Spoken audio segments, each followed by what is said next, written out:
दो सांपों की कहानी। एक राज्य में देवशक्ति नामक राजा शासन करता था। उसका एक पुत्र था। एक बार उसके पुत्र के पेट में एक सांप घुस गया। वह वही अपना बिल बनाकर बैठ गया।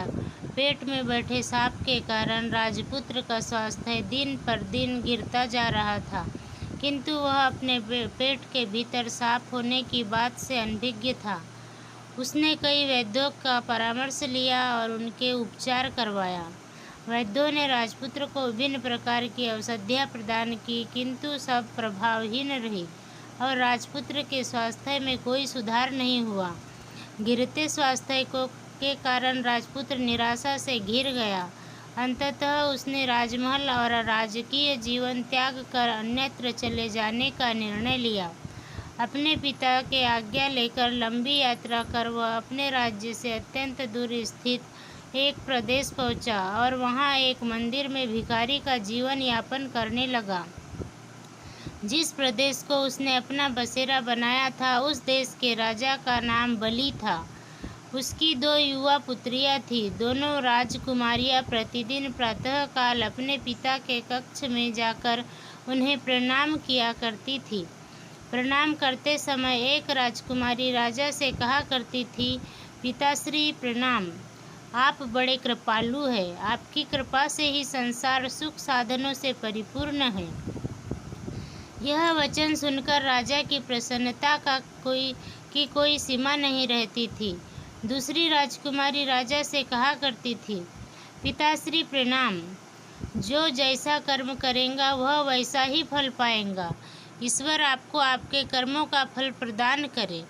यह वचन सुनकर राजा के क्रोध की कोई सीमा नहीं रहती थी। एक दिन राजा दूसरी राजकुमारी के प्रति अपने क्रोधावेश पर नियंत्रण नहीं रख पाया। उसने तत्काल मंत्री को बुलाया और उसे आदेश दिया, मंत्री, यह कन्या सदा कटु वचन ही कहती है। इसे कहीं दूर ले जाओ और किसी निर्धन परदेशी को सौंप दो। वह निर्धनता में यह अपने कर्मों का फल भोगेंगी।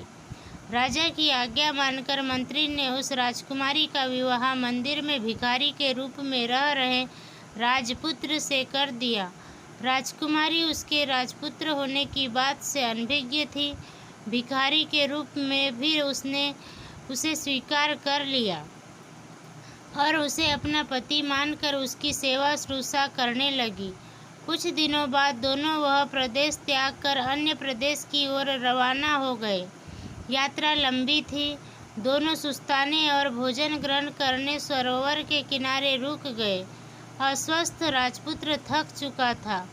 वह वहीं लेट गया और राजकुमारी निकट के गांव में भोज्य सामग्री लेने चली गई। वापस आकर उसने देखा कि उसका पति सो रहा है और उसके मुंह से एक सांप फन फैलाकर बाहर की ओर हवा खा रहा है।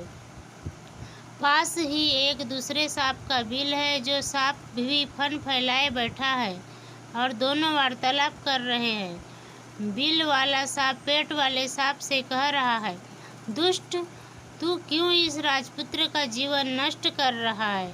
पेट वाला सांप बोला, तू भी तो अपने बिल में पड़े स्वर्ण कलश को दूषित कर रहा है। बिल वाला सांप बोला, कदाचित तुझे ऐसा लगता है कि तुझे इस राजपुत्र के पेट से बाहर निकालने की औषधि की कोई को ज्ञात नहीं है। मत भूल, जब कोई व्यक्ति इस राजपुत्र को उकाली हुई कांजी की राई पिलाएगा, तब तेरा काल होगा। पेट वाला सांप बोला, तेरे बिल में भी तो कोई गर्म तेल डालकर कोई भी तेरा नाश कर सकता है। जब दोनों एक दूसरे के भेद खोल रहे थे, तब राजकुमारी ने उनकी बातें सुन ली। उसने उनके द्वारा बताई विधियों से दोनों का ही नाश कर दिया। इस तरह राजपुत्र भी स्वस्थ हो गया और बिल में से स्वर्ण कलश पाकर उन्हें निर्धनता से भी मुक्ति मिल गई। स्वस्थ लाभ प्राप्त करने के उपरांत राजपुत्र राजकुमारी को लेकर अपने देश लौट गया। वहाँ उसके पिता ने दोनों का स्वागत किया और वे सब सुख चैन का जीवन व्यतीत करने लगे। सीख। आपसी द्वेष और कलह में दो सांपों ने एक दूसरे के भेद खोल दिए और राजकुमारी ने वह भेद जानकर उनका नाश कर दिया। इसीलिए कहते हैं कि आपसी कलह का लाभ तीसरा व्यक्ति उठाता है।